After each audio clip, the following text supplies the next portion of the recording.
എന്ത് ചെയ്തിട്ടും എന്നെ ഒരു ഗെയിമറായിട്ട് ഇവിടെ ആരും കാണുന്നില്ല, അംഗീകരിക്കുന്നില്ല. ഞാനൊരു ക്യൂട്ടി അല്ലെങ്കിൽ പെയറായിട്ട് കളിക്കുന്നു എന്നൊക്കെയാണ് പറയുന്നത്.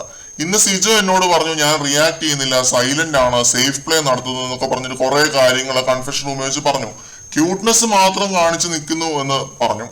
ക്യൂട്ട്നെസ് മാത്രം കാണിച്ചിട്ടാണ് ഇത്രയും ദിവസം ഞാൻ ഇവിടെ നിൽക്കുമോ എന്നൊക്കെയാണ് ശ്രീതു പറയുന്നത് റസ്മിന്റെ അടുത്ത്. അപ്പം റസ്മിൻ എന്താണ് തോന്നുന്നത്, ഞാൻ നല്ലൊരു ഗെയിമർ ആണോ എന്നൊക്കെ ശ്രീതു ചോദിക്കുന്നുണ്ട്.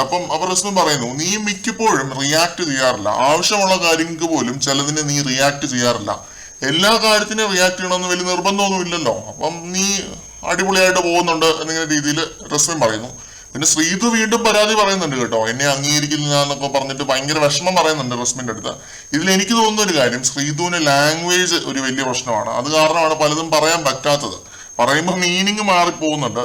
മീനിങ് മാറിപ്പോകുന്ന കരുതി പലതും പറയാതിരിക്കുന്നുണ്ട് ശ്രീതുവിന് റിയാക്ട് ചെയ്യാനൊക്കെ ആഗ്രഹം ഉണ്ടാവും, പക്ഷെ ഇതാണ് പ്രശ്നം. പിന്നെ സേഫ് ഗെയിമർ എന്ന് പറഞ്ഞ എല്ലാവരും വിമർശിക്കുന്നതും ഇതുകൊണ്ടാണ്.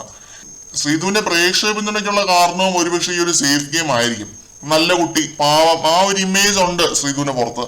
എങ്ങനെയും പ്രേക്ഷകരുടെ പിന്തുണ പിടിച്ചു പറ്റുക എന്നുള്ളതാണ് ഈ ഒരു ഷോ. അപ്പൊ ശ്രീതു ഇങ്ങനെ വിഷമിച്ച് പരാതി പറയേണ്ട കാര്യമൊന്നുമില്ല. ഒന്നും ചെയ്യാത്തവർക്ക് എപ്പോഴും എല്ലാ സീസണിലും ഒരു പ്രത്യേക ഫാൻ ബേസ് ഉണ്ടാവാറുണ്ട്. അങ്ങനെ ഒരു ഫാൻ ബേസ് ശ്രീതുവിന് ഉണ്ടായി വന്നു. അത് വളരെ നല്ല കാര്യമാണ്. അതിനെ ഞാൻ ഒരിക്കലും നെഗറ്റീവായിട്ട് പറയുന്നില്ല. അത് ശ്രീതുവിന്റെ പോസിറ്റീവ് തന്നെയാണ്. ഇത്രയും ദിവസം കൺസിസ്റ്റന്റ് ആയിട്ട് ഒരാൾക്ക് സേഫ് ആയിട്ട് കളിച്ചു പോകാൻ പറ്റുക എന്ന് പറഞ്ഞാൽ അതൊരു നിസ്സാര കാര്യമൊന്നും. ഇപ്പൊ ഇന്ന് സിജോ പറഞ്ഞ പോലെ ശ്രീതു ക്യാപ്റ്റനും അല്ല, പവർ ടീമോ അല്ലാഞ്ഞിട്ട് പോലും അവിടെ ഉള്ളവർക്ക് ശ്രീതുവിനെ നോമിനേറ്റ് ചെയ്യാൻ കാരണങ്ങൾ ശ്രീതു ഉണ്ടാക്കി കൊടുത്തില്ല. That's a good game. Sijo പറഞ്ഞപ്പോഴും ശ്രീതു അത് തന്നെയാണ് പറയുന്നത്. അത് എന്റെ ഗെയിമാണ് ആ രീതിയിൽ നിൽക്കുക എന്നുള്ളത്.